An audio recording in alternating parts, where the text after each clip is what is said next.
Senhor presidente desta sessão, nosso companheiro de bancada e de partido, Jorge Viana, senhor presidente do Senado Federal, que termina de deixar a sessão depois do encerramento da ordem do dia, senhoras senadores, senhores senadores.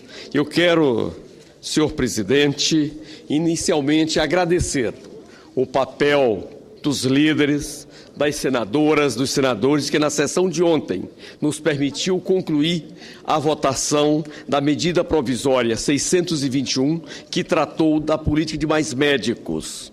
Esse Senado Federal em especial e o Congresso Nacional têm feito um conjunto de ações para fortalecer a saúde pública brasileira. Inicialmente, nós aprovamos uma emenda constitucional alterando a Constituição brasileira para que os médicos militares da Marinha, do Exército, da Aeronáutica possam exercer a sua atividade junto ao SUS, ao Sistema Único de Saúde. Até porque, senhor presidente, boa parte desses profissionais estão lotados nas regiões de fronteira, nas regiões mais distantes dos grandes centros urbanos, e ali nós temos aproximadamente 5 mil médicos militares que poderão, após a alteração constitucional, integrar essa luta para que possamos ter mais médicos nas pequenas cidades, nas cidades fronteiriças e nos estados mais periféricos. Essa emenda constitucional foi aprovada por unanimidade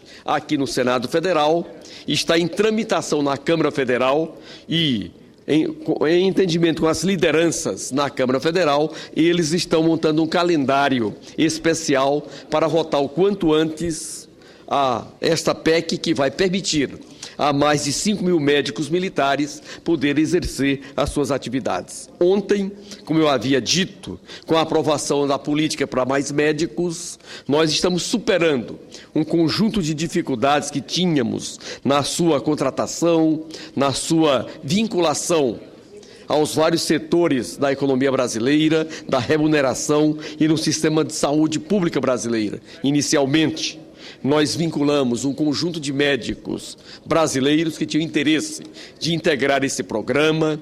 Depois, conseguimos trazer uma série de médicos brasileiros que estavam em outros países e, por último, estamos trazendo médicos de outros países para somar com essa política para que possamos ter médico em mais de 700 municípios brasileiros que precisam e ao mesmo tempo na periferia dos grandes centros urbanos. E agora estamos discutindo uma emenda constitucional em que vincula 15% das receitas correntes líquidas da União para o sistema de saúde pública brasileira, para o SUS. Esse sistema ele tem como objetivo, durante um período que vai até 2018, acrescentar mais de 60 bilhões de reais à saúde pública brasileira, sem precisar criar nenhuma contribuição nova, nenhum imposto novo. É o esforço da nossa presidenta, da presidenta Dilma, nosso presidente Jorge Viana, para que possamos aportar um pouco mais de recursos nesse momento em que a saúde brasileira tem muita necessidade.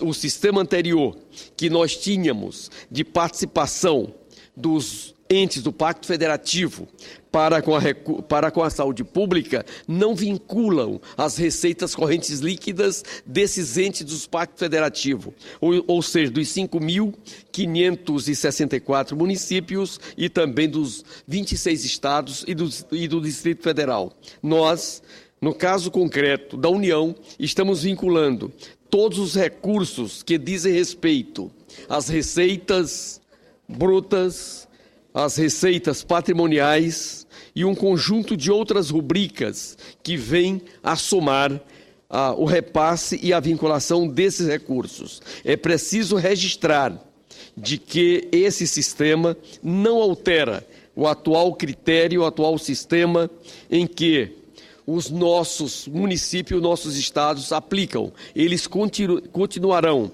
com o mesmo sistema de partilha, vinculando as suas receitas tributárias sem que se some ali as receitas patrimoniais e outras fontes de recurso público. No caso concreto da União, ela participará com as receitas tributárias, com as receitas patrimoniais, onde se encontram os royalties do petróleo, da mineração, do setor elétrico, as receitas de contribuições, as receitas de serviços, e isso permitirá um aporte significativo a mais por parte do senhor. Me permite? Pois não, nosso nobre presidente Pedro Simão. Apenas para salientar a presença do companheiro Serra, ministro, governador, secretário. Seu destino é chegar um dia presidente da República, ele é um guri, e eu acho que vai chegar lá. Serra, o Congresso lhe recebe com a maior alegria e com a maior satisfação. Nosso congressista José Serra, seja bem-vindo mais uma vez à nossa casa, onde travamos aqui uma série de debates e que, independentemente de partido político e de nossos projetos, discutimos muito as questões do Estado Nacional e, ao mesmo tempo, a sua proteção. Temos muitas matérias que coincidem e aqui o líder, Aloysio Nunes Ferreira, tem contribuído em muito com esse debate. E aquelas matérias que têm posição clara partidária, a gente continua discutindo com muito respeito e muita atenção. Quero voltar ao nosso tema, registrando de que esse sistema nos permitirá aportar mais recursos sem precisar criar nenhuma contribuição nova. Esse processo da Emenda Constitucional 22 de 2000, que estava na Câmara Federal, nos permitirá também uma agilidade na vinculação desses recursos, de maneira que no orçamento já de 2014 possamos ter os primeiros aportes, as primeiras parcelas a mais para o financiamento da saúde pública brasileira. Queremos também deixar claro de que precisamos discutir um programa nacional para os vários setores e os vários segmentos que atuam na área da saúde. Temos aproximadamente 14 conselhos federais que tratam e que atuam na saúde pública brasileira, que vai desde o Conselho Federal de Medicina, passando pelo Conselho Federal de Enfermagem e os outros conselhos. E esse diálogo é fundamental para que possamos superar as dificuldades que tivemos no debate sobre o ato médico. Por isso, esses vários segmentos da sociedade brasileira estão se articulando, se encontrando, para que nós possamos, logo após a aprovação dessa emenda constitucional, que trata da vinculação de recursos para o custeio da saúde pública, possamos ter também um grande entendimento em torno da construção desses vários setores da sociedade brasileira, dos trabalhadores, das entidades que atuam neste segmento. Quero adiantar de que esse sistema de vinculação das receitas correntes líquidas da União, ela cresce acima do Produto Interno Bruto. Exatamente por isso, estamos alterando a chamada Emenda Constitucional número 29, porque ela tinha um outro critério de reajuste. E isso, ao fazer esta vinculação, para ter uma ideia, se o município do estado de São Paulo, a cidade de São Paulo, tivesse a vinculação sobre as suas receitas correntes líquidas, ela estaria participando com um volume de aproximadamente 4% a mais do que o que ela participou nos anos 2010, 2011 e 2012, porque a base de cálculo aprovada lá na emenda 29 trata apenas das receitas de impostos mais as transferências. No ano de 2010, a cidade de São Paulo participou com 11,9% da sua receita corrente líquida e no ano de 2012 de 11,8%.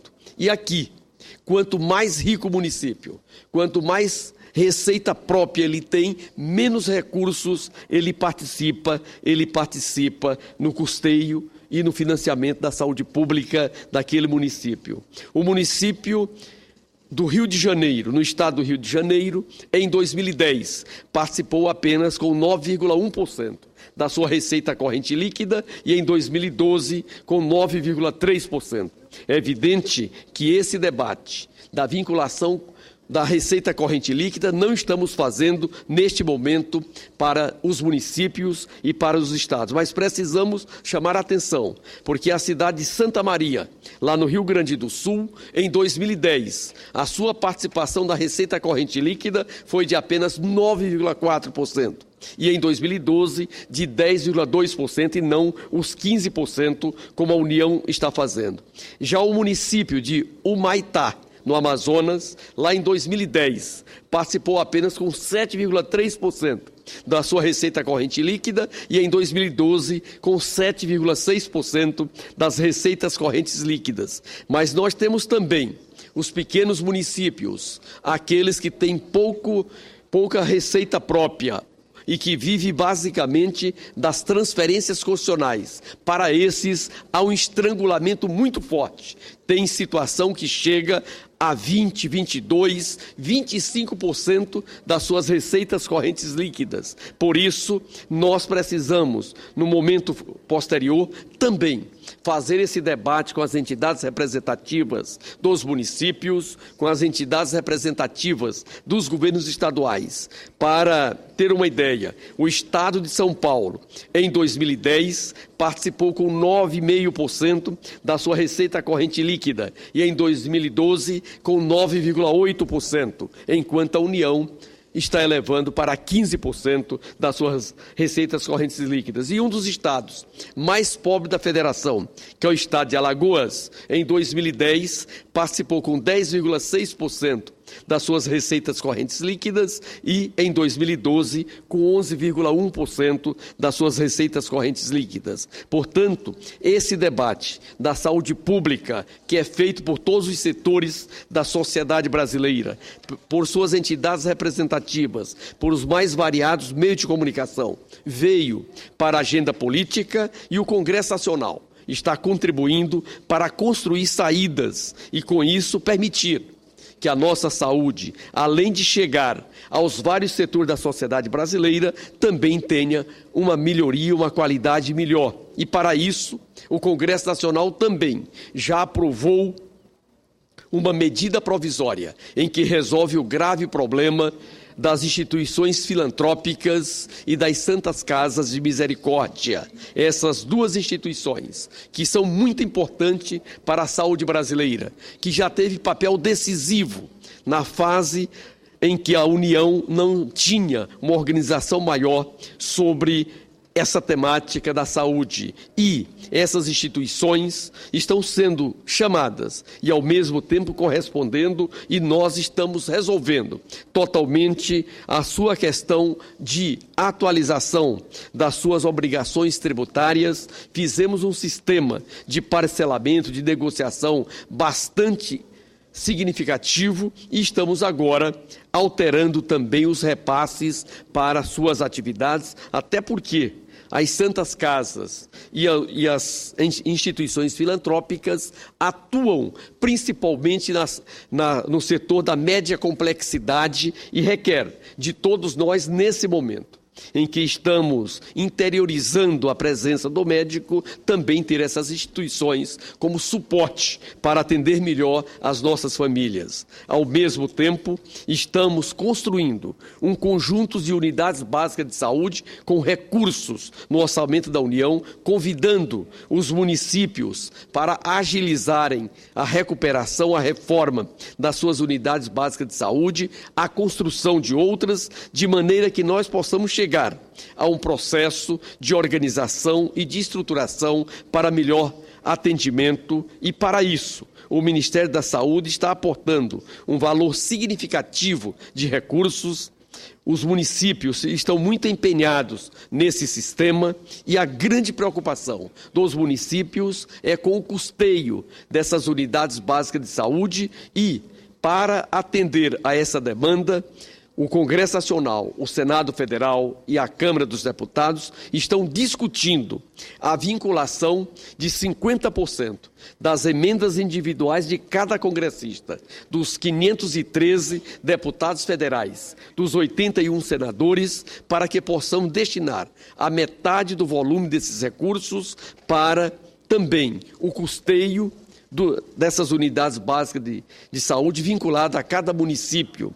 A única ressalva que se faz nessa emenda constitucional é de que esses recursos não podem ser destinados ao pagamento de pessoal, mas nos demais obrigações, as demais ações de custeio, eles estão sendo todos aportados. E para isso, estamos vinculando 1% das receitas correntes líquidas às emendas individuais dos congressistas, para que possamos ter a participação de todos, de todo o Pacto Federativo, nessa grande concertação nacional que é a saúde pública brasileira.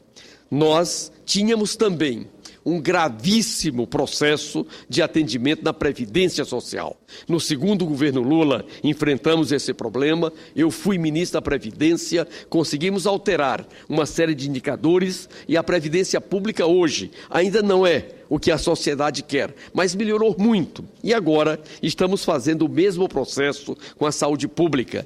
Temos clareza de que aqui precisamos de um envolvimento de toda a sociedade brasileira, de todas as suas instituições, dos partidos políticos, do Pacto Federativo. E é por isso que estas matérias, de um modo geral, são votadas por unanimidade ou com uma ampla maioria no Senado Federal e também na Câmara Federal.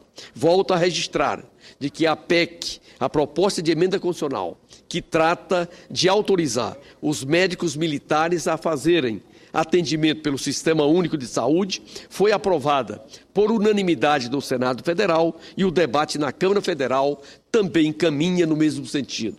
A medida provisória, chamada Mais Médicos, ela iniciou com um debate muito difícil aqui no Congresso Nacional, com uma resistência significativa de setores organizados da sociedade brasileira. Mas na proporção em que foi sendo feita o debate nesta casa, na proporção em que nós fomos discutindo toda essa sistemática, com os ajustes feitos, com as modificações processadas, permitiram que na Câmara Federal tivesse uma ampla maioria e ontem, nessa última quarta-feira, na sua votação aqui no Senado Federal, também não foi diferente. Sabemos que é preciso aumentar e fortalecer e qualificar melhor as nossas faculdades de medicina, sejam elas públicas ou particulares, e ali, naquela medida provisória, também avançou um conjunto de indicadores nesse sentido. E, evidentemente,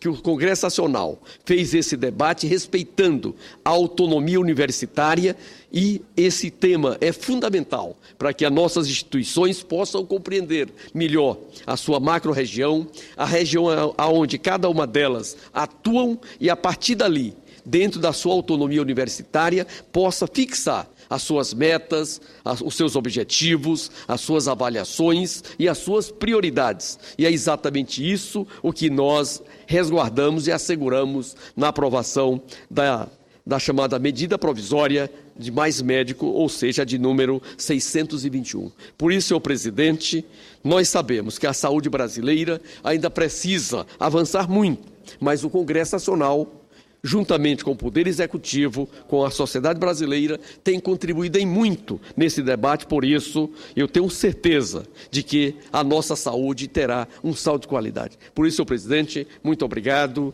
um grande abraço e um bom final de semana para o senhor e para todos nós.